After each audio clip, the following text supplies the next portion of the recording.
Morning students.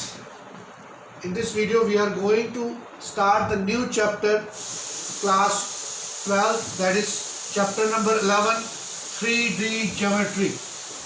3D geometry. So what is 3D geometry actually?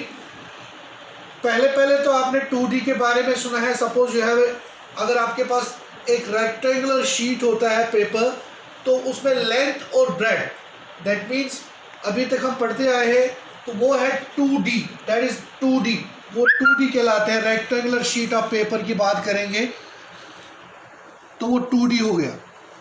लेकिन अगर हम 3D की बात करेंगे, उसमें आपके पास एक और चीज़, उसमें लेंथ और ब्रेड्थ आती थी. नाउ एक और चीज़ आएगी, that is height. Height means space के बारे, in space. So now 3D, we are going to study about the 3D objects. जैसे कि डस्टर जिससे हम मिटाते हैं, उसमें आपके पास लेंथ, ब्रेड और हाइट तीनों चीज़ें होती है. That is called 3D geometry. So यहाँ पर हम 3D ज्योमेट्री में आपके पास क्या क्या पता होना चाहिए. आपके पास वेक्टर्स की जानकारी होनी चाहिए और स्ट्रेट लाइंस. वेक्टर्स जो पिछला चैप्टर आपने पढ़ा, चैप्टर नंबर 10, और स्ट्रेट लाइंस जो आपने 11th क्लास में पढ़ा हुआ है, इसके बारे में आपको जानकारी ज़रूरी होनी चाहिए. नाउ सबसे पहला टॉपिक जो इसका है वो है direction cosines of a line. So direction cosines of a line are the cosines of the angle made by the line with positive direction of the coordinate axis. मान लीजिए हमारे पास तीन एक्सिस है, 3D की बात कर रहे हैं, एक्स, वाई और जी. एक्स, वाई और जी तीन एक्सिस है, तीन.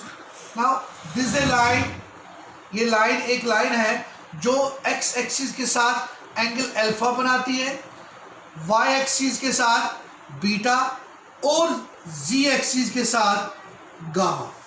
सो ये जो कोसाइन, कॉस अल्फा, तो अल्फा क्या है, angle made by this OP, vector कह सकते हैं आप इसको, with the x axis. Beta हो गया OP with angle made bye OP with y axis, and gamma is the angle made by OP with the z axis. तो जो cos alpha होगा उसी को हम डायरेक्शन कोसाइंस कहते हैं. तो cos alpha को हम डिनोट किससे, हम इसको L से भी डिनोट करते हैं. cos alpha L से डिनोट करते हैं, cos बीटा हम M से डिनोट करते हैं, और cos गामा हम N से डिनोट करते हैं. इनको कहते हैं डायरेक्शन कोसाइंस. तो these are called direction cosine, DCs जिनको हम लिखते हैं.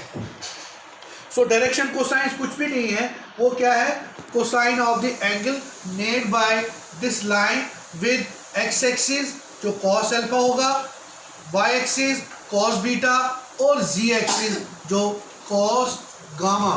सो कॉस अल्फा को हम L से भी डिनोट करते हैं, और कॉस बीटा को M से, और कॉस गामा को N से. तो L, M, N हमारे डायरेक्शन कोसाइंस हो गए.